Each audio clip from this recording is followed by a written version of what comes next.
Bien, bonjour à toutes et à tous. Bienvenue sur la chaîne Antoine et Johan Vidéo. Aujourd'hui, on va vous parler de la trottinette Kukirin G2, modèle que nous avons maintenant depuis la fin de l'année passée. Un modèle qui se veut quand même polyvalent, relativement puissant, mais surtout abordable. Alors, que vaut-elle vraiment cette trottinette, Antoine, qui est avec nous aujourd'hui? C'est son fameux défi pour s'exprimer face caméra sous forme d'interview. Un bon entraînement justement pour les oraux du brevet. Ouais. C'est bien pour les entraîner. Voilà. Allez, on est parti? On est parti. Bonjour. Alors Antoine, pour commencer, est-ce que tu peux nous décrire exactement la Kukirin G2? La Kukirin G2, c'est une trottinette électrique tout terrain, effectivement, avec une puissance de 800 watts sur le moteur à l'arrière, Ouais. des pneus de 10 pouces en tout terrain, une autonomie annoncée à 55 km/h, je dirais plus. 55 km, ouais. 55 km, je dirais plus 20, 25. Ouais. Quand t'es un peu pessimiste, je pense qu'on peut monter quand même à 30-35, non? Oh, oui. Ouais, suivant le terrain, suivant l'utilisation, bien sûr, ouais. Une vitesse maximale annoncée à 45 km/h en terrain privé. Bien évidemment. Voilà, très important, hein. Ce point qui divise bridage, pas bridage, débridage. Donc, celle-ci, il faut savoir qu'elle arrive débridée. Bridage possible directement à l'écran, hein, sur cette trottinette. Alors, au niveau légalité, on va dire qu'on est sur un vide juridique. C'est-à-dire qu'aujourd'hui, si tu veux vraiment l'assurer, cette trottinette, moi, je parle en connaissance de cause, hein, au niveau de cette trottinette-là, il te faut une attestation de bridage d'un professionnel pour que ton assureur puisse l'homologuer. Dans tous les cas, le constat, il est vite fait, hein, que tu achètes une trottinette qui soit homologuée et que tu la débrides, ou que tu achètes une trottinette facilement débridable, que tu la brides, dans tous les cas, en cas de sinistre, si tu es débridé, tu peux être très embêté et tu es hors la loi. Voilà, ça c'était la petite parenthèse. Donc, on en revient sur notre petite Kukirin G2. Antoine, ouais. Sur quel type de terrain tu la destines? Plutôt petit terrain caillouteux avec des trous, peut-être, comme avec une suspension assez souple, comme un trampoline. Elle est faite pour tout terrain. Plutôt à la campagne alors? À la campagne. Ouais. Ok, en ville après, niveau tenue de route, tout ça, c'est correct aussi? C'est correct, ouais. Voilà. Ok. Bon, on vous mettra toutes les specs complètes, hein, à l'écran qu'on a extrait du site Kukirin. Bon, il faut savoir que nous, c'est une trotte qu'on a depuis novembre ou décembre 2024. Non, on a fait à peu près 300 km avec, zéro souci de fiabilité. On en reparle un petit peu plus tard. Bon, alors, Antoine, quelle gamme de prix cette trottinette? Moins de 500 €. Ouais. C'est imbattable, non, quand même Oui, c'est un rapport qualité-prix très bien. Ouais. On est quoi sur un positionnement plutôt haut de gamme, milieu de gamme sur cette trotte? Milieu de gamme, voire haut de gamme. Milieu de gamme plutôt, ouais. Allez, milieu de gamme. Et au niveau qualité-prix, ben, c'est imbattable. Imbattable. Hein, ouais, clairement. Surtout avec les petits codes promo qu'on peut avoir. Voilà, c'est vrai que ça reste une valeur sûre. Et comme je le disais, je fais la parenthèse rapidement sur notre vidéo sur la Segway ZT3. Pour l'instant, on n'a aucun grincement sur celle-ci, hein. Donc, niveau qualité de fabrication, ils sont quand même très, très forts chez Kukirin. Donc, voilà, ça, c'est vraiment... ça coche pas mal de cases. Bon, on parle design. Ouais. T'en penses quoi, clairement, de son design? C'est un beau design, un peu carré, peut-être. Ouais. C'est joli, quand même. On a quoi? C'est plutôt sportif, robuste. Ouais. Alors, qu'est-ce qu'on a après comme équipement dessus? On a l'écran tactile. Ouais. D'accord.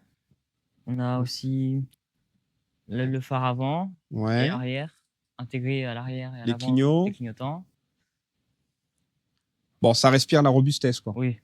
Clairement, on est sur de la robustesse sur cette trottinette. Ok. Eh bien, écoute, on passe au point suivant. Ouais. Alors, confort de conduite pour toi, ça donne quoi? C'est assez confortable, hein, avec les suspensions.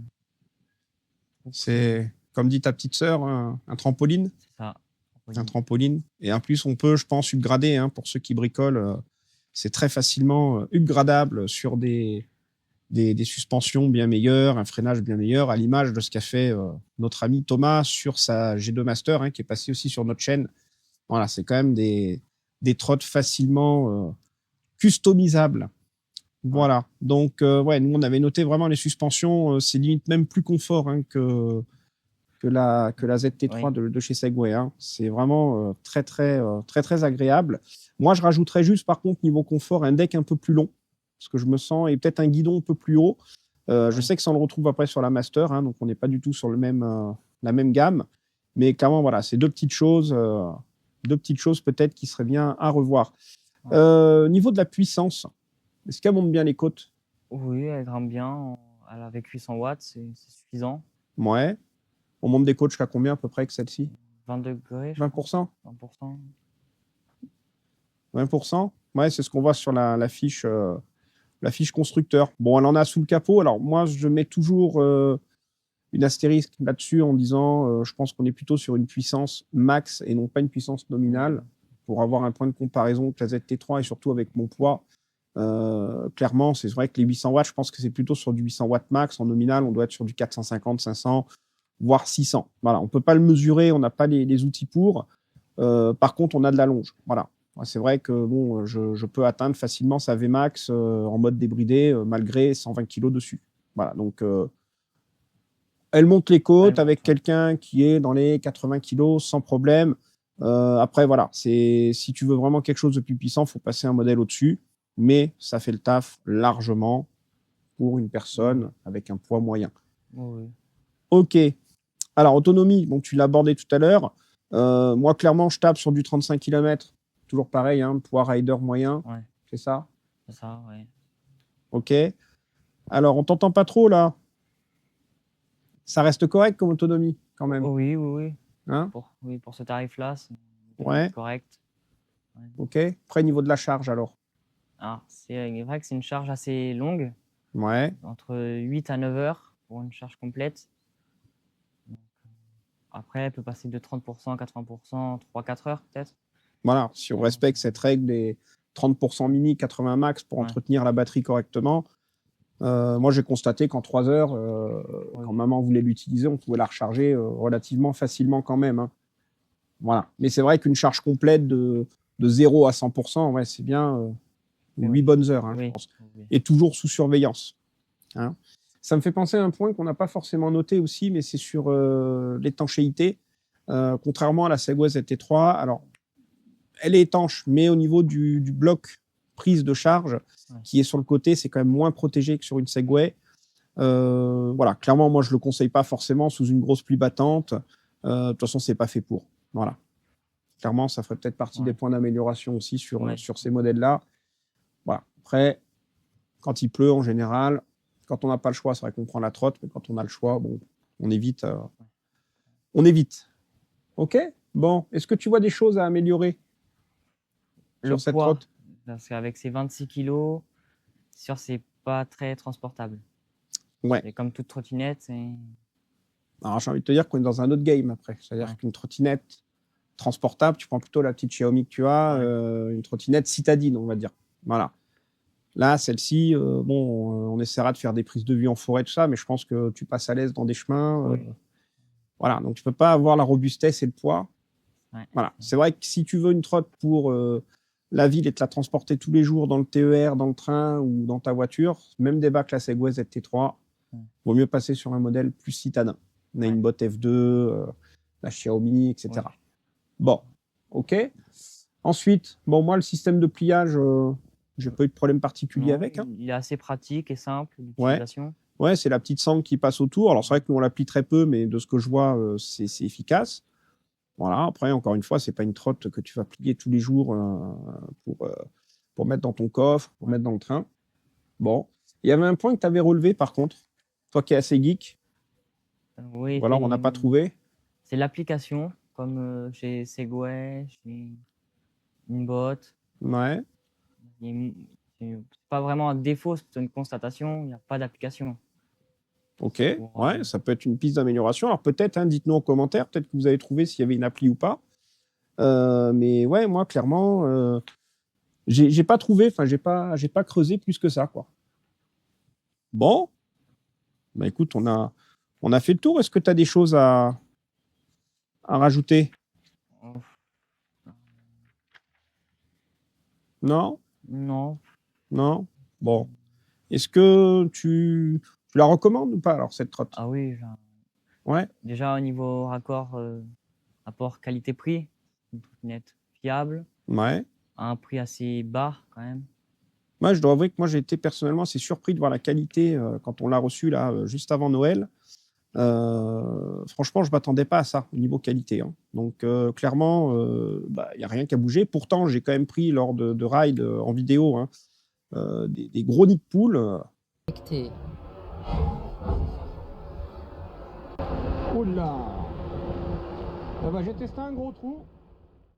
Donc franchement, ça bronche pas. J'ai pas eu de problème de serrage de roue, contrairement à la ZT de chez Segway où là, oui, clairement, on a eu des petits soucis. Mais clairement, ouais, moi, je la recommande, hein. Je la recommande, elle est confortable, tu as la puissance, tu as le freinage. Le freinage aussi, alors c'est du freinage à câble, hein, sur ce prix-là. Encore une fois, tu peux l'upgrader facilement. Mais c'est suffisant après pour ce Mais c'est prix-là. largement suffisant. Voilà. Récupération d'énergie, peut-être. Si on parle du freinage, c'est vrai que c'est moins présent que sur la ZT. Après, je sais qu'on est beaucoup à la déconnecter aussi pour avoir une conduite plus fluide. Bon, voilà. Après, ça reste des choses à améliorer peut-être par la suite, mais ça reste, voilà. Pour un budget de 500 €, pour moi, on est sur un produit clairement imbattable. Alors, moi, j'aimerais revenir sur un point très, très important, c'est au niveau législation. Je sais, je me rabâche, mais aujourd'hui, est-ce qu'elle est homologuée sur voie publique? Alors, comme je vous l'ai dit, il y a un vide juridique. C'est-à-dire qu'aujourd'hui, tu te mets dans un débat où tu achètes une trotte bridée et tu fais tout pour la débrider. Donc, même si tu achètes une trottinette qui est légale, tu roules hors la loi. Là, c'est pareil. Cette Kukirine, elle n'est pas homologuée 25 km/h. Voilà. Qu'on ne se mente pas, il faut avoir l'honnêteté de se le dire. On est sur une trotte qui n'est pas homologuée. Maintenant, chacun prend ses responsabilités. Tu as la possibilité technique de la brider à 25 km/h. Clairement, celle qui est au compteur ne suffit pas. Si tu veux l'assurer et rouler en parfaite égalité, ça c'est très important, tu dois la faire brider par un professionnel avec un certificat qui couvre et qui te couvre toi et ton assureur en cas de sinistre. Voilà, ça c'est une parenthèse. Maintenant, c'est un autre débat. On est même sur un débat beaucoup plus houleux que ça. C'est comme à l'époque des 50 cm3, hein, que tu n'as pas connu, Antoine, mais où on achetait un 50 et puis on le débridait. Voilà, donc il faut rester dans la légalité. Si elle est commercialisée, elle répond aux normes européennes, hein, dans tous les cas, donc ça là-dessus, pas de problème. Bien faire attention, c'est comme toutes les trottinettes, quand tu la recharges, c'est pareil, hein, toujours sous surveillance. Ça reste des produits avec des batteries assez conséquentes, ça peut prendre feu. Donc toujours ce petit point de vigilance. Voilà, donc nous on se retrouve un petit peu plus tard pour un test sur route, hein. On va vous balancer quelques images à l'écran. Et si vous avez aimé ce format, n'hésitez pas à liker. Surtout un petit commentaire pour encourager le fiston, qui est encore un petit peu timide, hein. N'est-ce pas? Un peu, ouais. Un peu, hein. Voilà, ça fait un bon exercice pour son brevet. Abonnez-vous surtout, hein, ça nous fait plaisir. Antoine regarde tous les soirs le nombre d'abonnés qui évolue et ça lui plaît. Voilà, et puis soyez indulgents. On débute. Donc là, on a investi dans des petits micros cravates sans fil. On essaie de se professionnaliser. Et puis, on se retrouve très vite. À bientôt. À bientôt sur Allez. Antoine et Johan Vidéo. Salut. Salut. Départ. Quoi? Je dérange? Je veux juste te dire un petit truc. On balance la suite. Tout de suite. Alors, abonne-toi, hein, et regarde la suite. Oui, c'est ici que tu cliques! C'est bon. Attends, je vais la refaire. Moi, je refais un départ.